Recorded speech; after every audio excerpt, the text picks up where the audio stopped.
وسلم على رسوله الكريم اما بعد۔ آج کا درس سورہ قصص کی آیت نمبر 83 سے شروع ہوگا۔ اعوذ باللہ من الشیطان الرجیم، بسم اللہ الرحمن الرحیم۔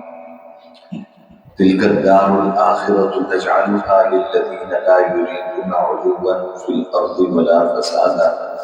والعاقبۃ للمتقین۔ وہ آخرت والا گھر تو ہم ان لوگوں کے لیے مخصوص کر دیں گے جو زمین میں نہ تو بڑائی چاہتے ہیں اور نہ فساد، اور آخری انجام پرہیزگاروں کے حق ہو۔ من جاء بالحسنۃ فلہ خیر منہا، جو شخص کوئی نیکی لے کر آئے گا تو اس کو اس سے بہتر چیز ملے گی۔ ومن جاء بالسیئۃ فلا یجزی الذین عملوا السیئات الا ما كانوا یعملون، اور جو کوئی بدی لے کر آئے گا تو جنہوں نے برے کام کیے ہیں ان کو کسی اور چیز کی نہیں، ان کے کیے ہوئے کاموں کی ہی سزا دی جائے گی۔ پچھلی آیات میں قارون کا قصہ اللہ تعالیٰ نے بیان فرمایا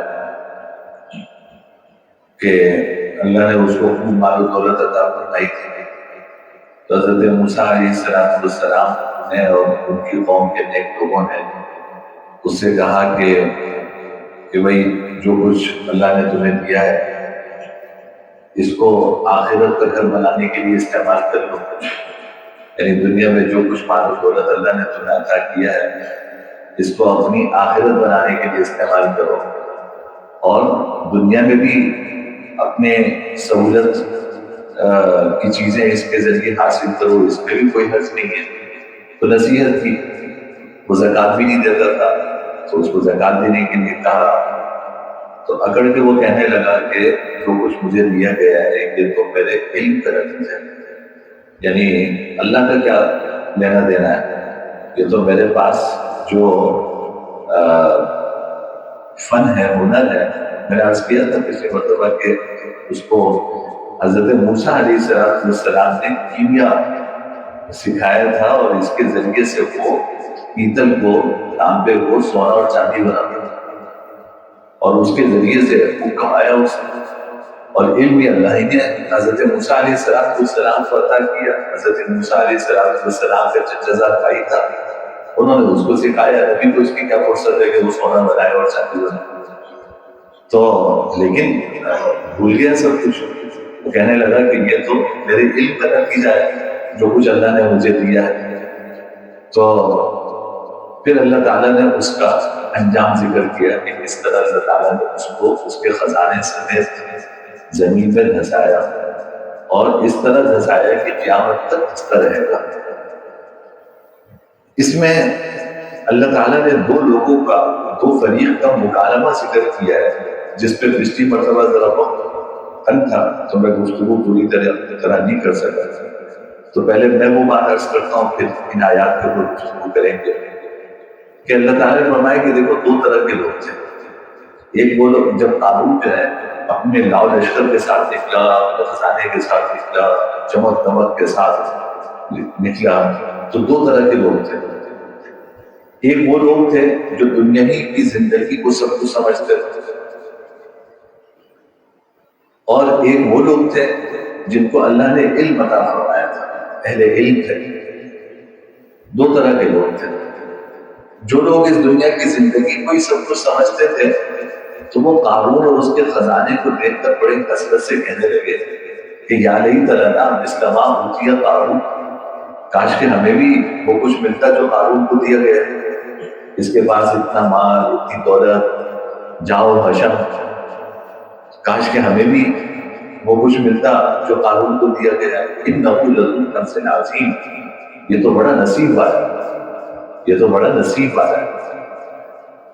دوسری، یہ وہ لوگ تھے جو دنیا کی زندگی کو سب کچھ سمجھتے تھے۔ دوسری طرف وہ لوگ تھے جن کو اللہ نے اپنا علم عطا فرمایا، دین کا علم عطا فرمایا، اللہ کی معرفت ان کو حاصل تھی، تو وہ کہنے لگے کہ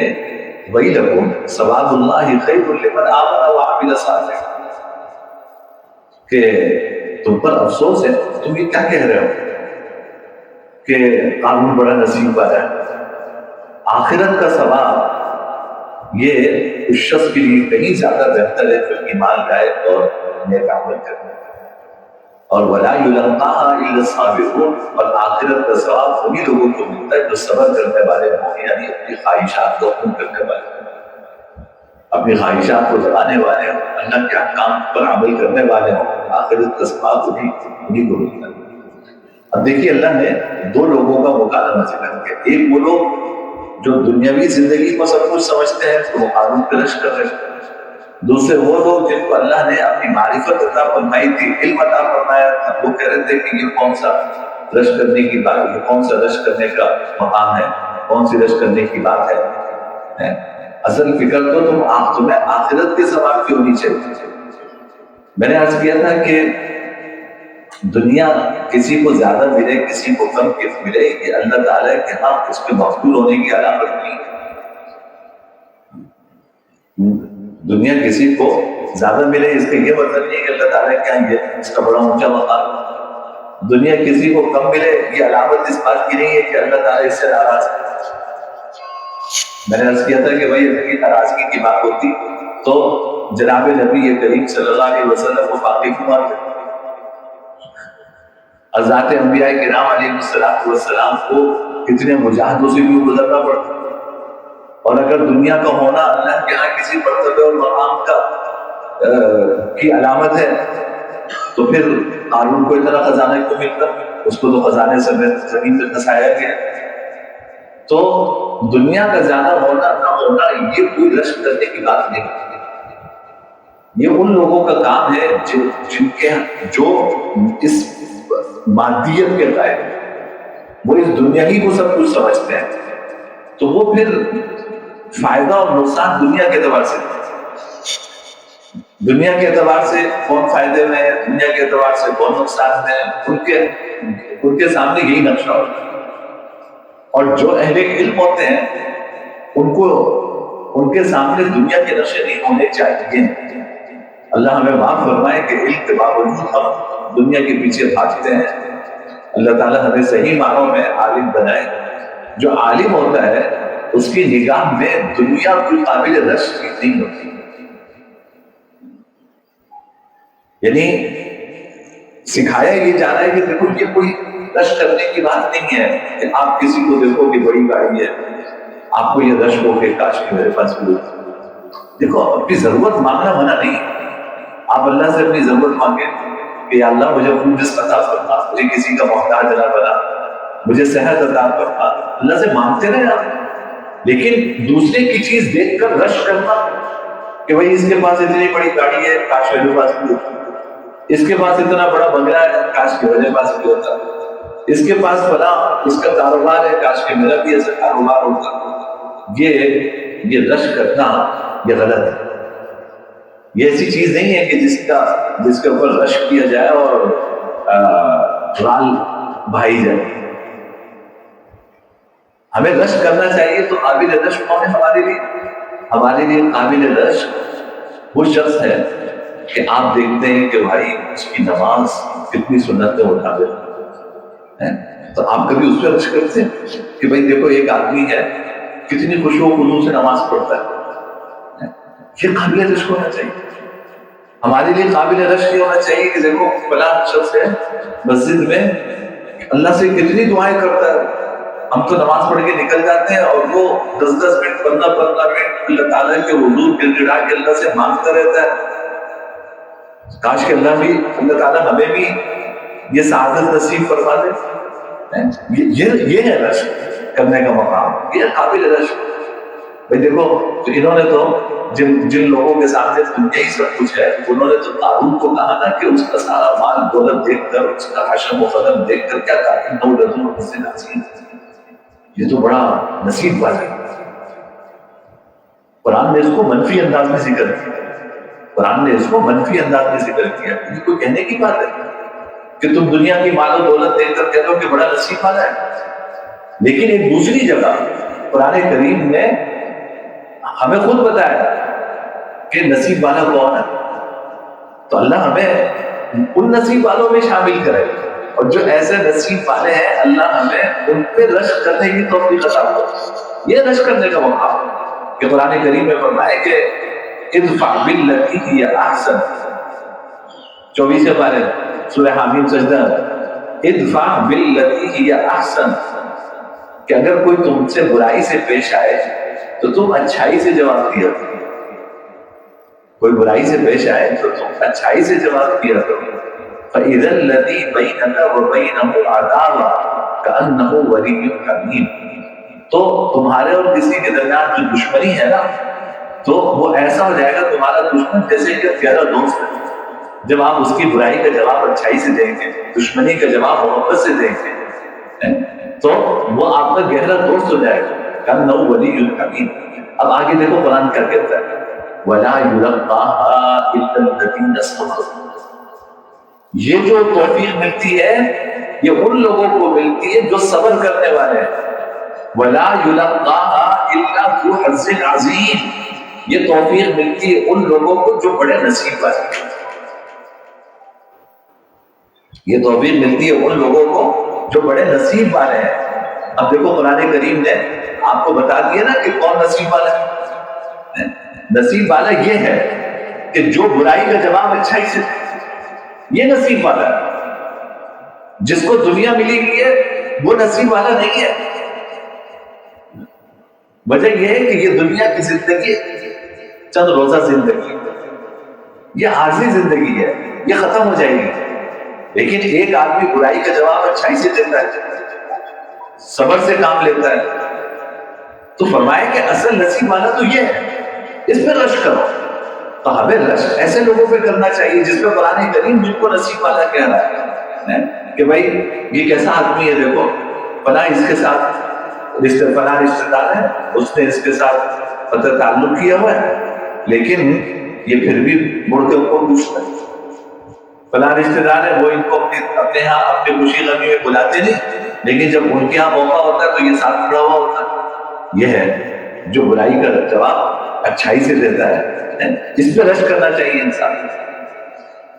تو یہ قرآن نے آپ کو دونوں یہ جو نقشے سامنے رکھے اور دونوں یہ ڈیبیٹ اور دونوں کی گفتگو جو آپ کے سامنے رکھی کہ ایک طرف وہ لوگ تھے جو دنیا کی زندگی کو سب کچھ سمجھتے تھے، وہ کس پہ رشک کر رہے ہیں کہ بھائی قارون کو کتنی کتنا مال و دولت دیا گیا، اور ایک طرف وہ لوگ ہیں کہ جن کو اللہ نے علم عطا فرمایا، وہ کہتے ہیں بھائی جس کو اللہ نے آخرت میں جنت عطا فرما دی وہ قابل رشک ہے، دنیا کسی کو مل گئی وہ اللہ دشمنوں کو بھی دیتا ہے، تو یہ کون سا رشک ہے، کون سی رشک کرنے کی بات ہے کہ تم رشک کر رہے ہو کہ دیکھو اس کو اتنی بڑی گاڑی ملی۔ ہاں کوئی اچھی نماز پڑھ رہا ہے آپ رشک کیجیے، کوئی اللہ سے مانگ رہا ہے رشک کیجیے، کوئی کسی کا دل اللہ کی طرف لگا ہوا ہے رشک کیجیے، کوئی کسی کی زبان پہ ہر وقت اللہ کا ذکر ہے رشک کیجیے، ایک آدمی جھوٹ نہیں بولتا رشک کیجیے، ایک آدمی کے ابا کا انتقال ہوا، اس نے اپنے تمام بھائی بہنوں کو میراث میں ان کا جو حصہ بنتا تھا ایک ایک پائی سب کو دے دی، یہ قابل رشک ہے، یہ قابل رشک ہے کہ دیکھو ابا کا انتقال ہوا، دکان میں بھی سب حصے دار تھے، گھر میں بھی سب حصے دار تھے، بہنیں بھی تھی، بھائی بھی تھے، لیکن اس نے سب مسئلہ معلوم کیا کہ کس کا کیا حصہ بنتا ہے، اور کوئی چیز بیچنی پڑی بیچی، سب کو ان کا حصہ دے کر اطمینان سے فارغ ہو گیا۔ ایسا آدمی قابل رشک، ایسی زندگی قابل رشک۔ ایک آدمی دوسروں کا بوجھ اپنے سر پہ اٹھائے دنیا سے جائے، یعنی بنگلہ بھی ہے، گاڑی بھی ہے، لیکن مزدور کا حق مارا ہوا۔ مجھ سے خود ایک مزدور نے شکایت کی، وہ کیا مزدوری کرتا ہے بتائیں، وہ ہاتھ گاڑی ہوتی ہے۔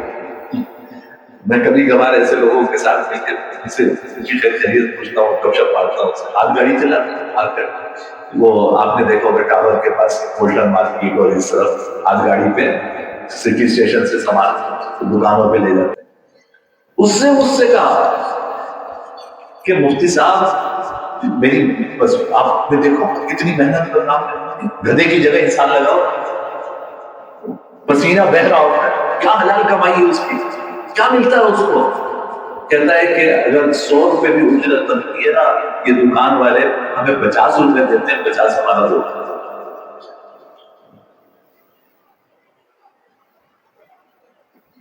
کروڑوں کا کام، ایک ایک دکان کی اپنی ویلیو کروڑوں کی،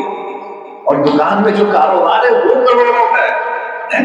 تم اس ہاتھ گاڑی والے کی اجرت پوری نہیں دے رہے، 200 روپے وہ نہیں دے رہے، یہ کوئی قابل رشک ہو؟ تو ایسا آدمی کیا قابل رشک کہ جو لوگوں کا حق مار کے بیٹھا ہوا ہے، جو بہنوں کا حق مار کے بیٹھا ہوا ہے، جو بھائیوں کا حق مار کے بیٹھا ہوا ہے، مال و دولت میں سانپ بن کے بیٹھا ہوا ہے۔ ایک صاحب ابھی مجھ سے 2 دن پہلے مجھ سے ملے ہماری سوسائٹی، تو کہنے لگے کہ ابا کا انتقال ہوا، اب ہم ہر بھائی کے پاس کچھ ابا کی چیزیں تھیں، تو اب اس میں بہنوں کا حصہ بنتا تھا، تو بھائی کتنا حصہ بنتا ہے سب حساب کتاب کیا، ہم 3 بھائی ہیں، 2 بھائیوں نے تو کہا کہ بھائی جس بہن کا جو حصہ بنتا ہے میری طرف میں وہ ادا کرنے کو تیار ہوں، اور ہم نے ادا کر بھی دیا۔ ایک بھائی ہے وہ کہتا ہے کہ بھائی میں اس میں سے کسی کو ایک روپیہ نہیں، کسی کو ایک، تو وہ بیچارے یہ پوچھ رہے تھے کہ اگر وہ بھائی یہ کام کرتا ہے تو میرے ابا کا انتقال ہو گیا، قبر میں ان سے تو نہیں پوچھا جائے گا، اور میری کیا ذمہ داری ہے؟ میں نے کہا بھائی نہ تمہارے ابا سے پوچھا جائے گا نہ تم سے پوچھا جائے گا، جو آدمی دوسرے کا حق دبایا ہوا ہے وہ بھی تو قبر میں جائے گا نا، اس سے پوچھا جائے گا۔ حدیث میں آتا ہے کہ جو شخص ایک باری زمین کسی کی ناحق غصب کر لے گا اور چھین لے گا، قیامت کے دن 7 زمین تک یہ ٹکڑا توڑ بنا کر اس کے گلے میں ڈالا جائے گا کہ یہ تمہارا مال جو دنیا میں دبا کر آئے تھے نا لوگ، یہ ہے تمہارا مال، یہ ہے تمہاری جائیداد۔ ایسا آدمی قابل رشک نہیں، آدمی اس کے اوپر رشک کرے کہ کتنا بڑا بنگلہ، یہ نہیں پتا کہ اس بنگلے میں بہنوں کا حق مارا ہوا ہے، نہیں دے رہا وہ حق اس کا۔ تو وہ یہ پوچھ رہا تھا کہ بھائی میری تو کوئی ذمہ داری نہیں، میرے ذمہ جو حق بنتا تھا بہنوں کا جتنا وہ میں نے دے دیا، میرے بھائی نے بھی دے دیا، لیکن ایک بھائی ہے وہ کہتا ہے کہ نہیں میں 1 روپیہ کسی کو نہیں دوں۔ میں کہا کوئی بات نہ دے، یہ کوئی مہنگا سودا ہے بہنوں کے لیے، یہ کوئی مہنگا سودا نہیں، انشاءاللہ اس کے بدلے اللہ آخرت میں جو دیں گے نا، تو آدمی یہ تمنا کرے گا کہ کاش کی دنیا میں کچھ نہ ملا، آج جب مجھے زیادہ ضرورت ہے اس وقت اللہ نے مجھے دے دیا ہے، تو بس اور کیا چاہیے مجھے؟ دنیا کی زندگی تو گزر جائے گی، کہ جس کو کسی نے حق نہیں دیا کیا وہ بھوکا مر گیا ہے؟ اگر کسی بھائی نے بہن کو حق نہیں دیا کیا وہ بہن بھوکی مر گئی؟ زندہ ہے نا وہ بھی کھا، اللہ تعالیٰ اس کو بھی رزق دے رہے ہیں، تکلیف ہے ٹھیک ہے، وقت ہی ہے، مشکل وقت ہے، گزر جائے گا، کتنے دنوں کی بات ہے، لیکن جب وہاں جا کے ملے گا نا آپ یہ تمنا کریں گے کاش کی دنیا میں لقمہ بھی نہ ملے۔ اصل ضرورت وہاں کی، اور جن سے آپ نے دبایا ہو آنکھ بند ہونے کی دیر۔ قرآن کیا کہتا ہے؟ ان الذین یأکلون اموال الیتامی ظلما انما یأکلون فی بطونہم نارا۔ اللہ، جو لوگ یتیم کا مال ظلم کر کے کھاتے ہیں وہ اپنے پیٹ میں جہنم کی آگ بھر رہے ہیں، وَسَيَصْلَوْنَ سَعِيرًا، اور مرنے کی دیر ہے، ان قریب جہنم میں داخل ہوتے ہیں۔ یہ قرآن کہتا ہے 4 پارے کہ جو لوگ یتیم کا مال ظلم کر کے کھا رہے ہیں وہ اپنے پیٹ میں جہنم کی آگ بھر رہے ہیں، وَسَيَصْلَوْنَ سَعِيرًا، اور ان قریب جہنم میں جائیں گے۔ آنکھ بند ہونے کی دیر، جس کی آنکھ بند ہوگی اس کی قیامت شروع ہوگی، اس کی قیامت شروع ہوگی۔ تو کتنا کمال ہے، آدمی کیا رش کرے ایسے آدمی کے اوپر؟ قارون کا خزانہ دیکھ کے رش کرنے لگے، تو یار یہ مال کس کام کا کہ جو انسان کو عذاب سے نہ بچا سکے؟ اور ایک آدمی ہے جو روکھی سوکھی مل گئی کھا لیا، کسی کا کوئی حق اپنے اوپر نہیں ہے، اللہ کا حق ادا کر رہا ہے، اور سر کے نیچے بلاک رکھتا ہے اور سو جاتا ہے. تو قابل رشک تو یہ حدیث سے فرمائے کہ ترمذی کی روایت ہے قابل رشک وہ مومن ہے کہ جس کا مال تھوڑا سا، جس کی میراث تھوڑی سی، موت آئی، حضور نے یہ چٹکی بجائی، فرمایا کہ آپ نے چٹکی بجا کے کہا کہ وقت آیا ایسے روح چلے. نہ کوئی جانتا ہے، نہ کسی کا کوئی بوجھ ہے سر کے اوپر، نہ کسی کا حق ہے سر کے اوپر. فرمایا کہ یہ وہ مومن ہے جس پہ انسان کو رشک کرنا چاہیے. یہ ہے اصل. تو میرے بھائی ہم رشک کا معیار اپنا تبدیل کریں. قرآن یہ سکھا رہا ہے کہ یہ رشک کرنے کی بات نہیں ہے کہ دنیا کس کو کتنی ملتی. تم یہ دیکھو کہ اللہ کا حق کون کتنا ادا کرتا ہے، اللہ کے بندوں کا حق کون کتنا ادا کرتا ہے، حرام سے کون کتنا بچتا ہے. یہ قابل رشک. اور یہی رشک انسان کو، اگر انسان بسا اوقات ہم سب اعمال میں اللہ ہمیں معاف فرمائے، اللہ کے لحاظ سے ہم سب کمزور ہیں، لیکن کم سے کم جو عمل والے ہیں آپ ان کو دیکھ کر اگر آپ کو حسرت ہوتی ہے نا تو انشاءاللہ یہ حسرت بھی آپ کو قیامت کے دن چوڑائے گی. میں نے آپ کو پہلے بھی سنایا تھا کہ حضرت عبداللہ بن مبارک رحمہ اللہ بہت جلیل القدر بزرگ ہیں. یہ ایسے لوگ عالم اسلام میں، پوری اسلامی تاریخ میں گنے چنے شاید کچھ لوگ ہوں جن کو آپ انگلیوں پہ گن سکیں. یہ محدث بھی ہیں، جلیل القدر فقیہ بھی ہیں،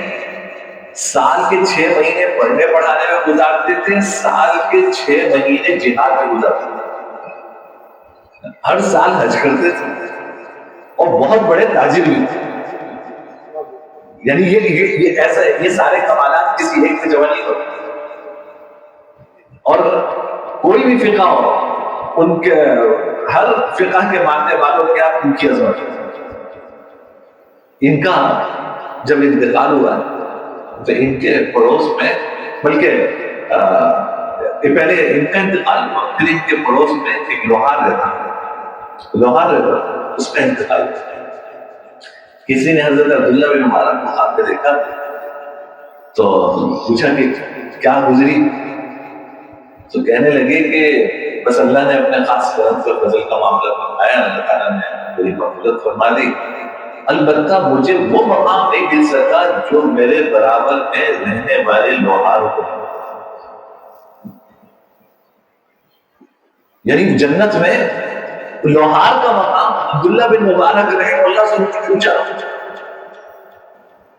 تو وہ مقام مجھے نہیں مل سکتا. تو خواب دیکھنے والوں نے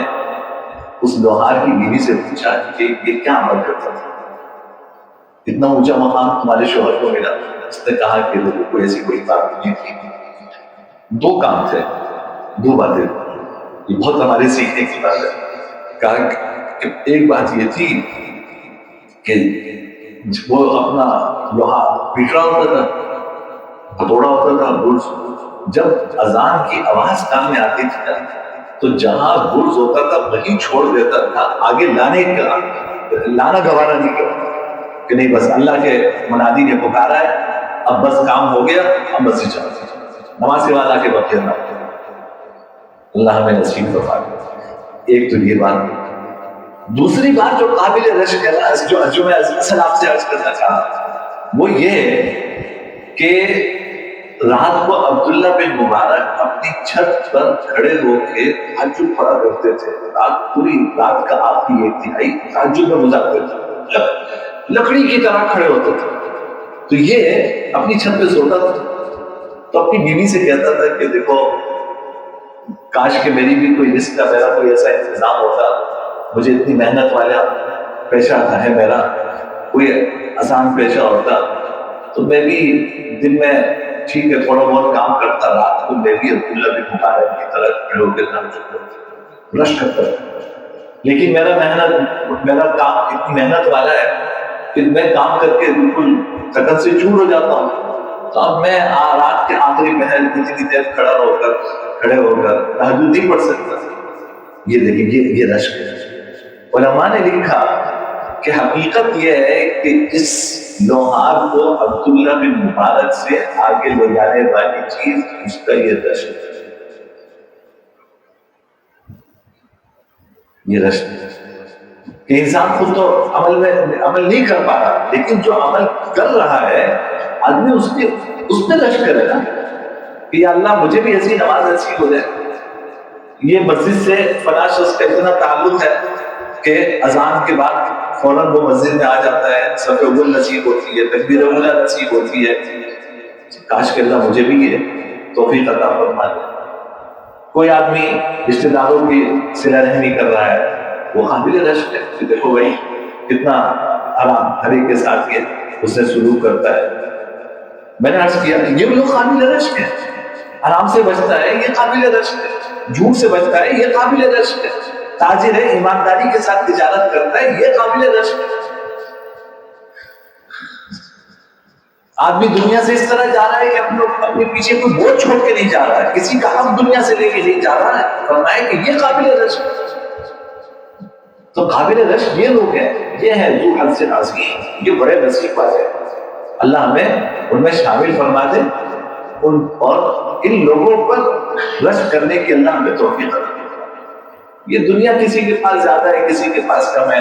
یہ کوئی اللہ تعالیٰ کے یہاں قبولیت کی علامت نہیں ہے۔ تو یہ دکھا دے اللہ تعالیٰ نے ان دونوں آیتوں کے اندر یہ دو نقشے کھینچے ہیں کہ جن لوگوں کے سامنے دنیا کی زندگی سب کچھ ہوتی ہے وہ کہنے لگے قارون کو دیکھ کر کہ واہ بھائی کیا نصیب والا ہے، کاش کہ ہمیں بھی کچھ ملا ہو، اور جو اہل علم تھے وہ یہ کہنے لگے کہ بھائی کس بات پہ رشک کر رہے ہیں، آخرت کا ثواب جو اللہ تعالیٰ وہاں دیں گے وہ خیر و ابقا، وہ خیر لمن آمن وعمل صالحا، ایمان والوں کے لیے، اعمال صالحہ کرنے والوں کے لیے آخرت کا ثواب بہت بہتر ہے، آخرت کا ثواب بہت بہتر ہے۔ تو یہ دونوں کا مکالمہ ذکر کیا، اس میں ہم جیسے لوگوں کے لیے جو علم سے نسبت رکھتے ہیں یہ بڑا سبق ہے کہ بھائی علم والے جو ہے وہ دنیا کی چیزوں پہ رشک نہیں کرتے، وہ ان لوگوں پہ رشک کرتے ہیں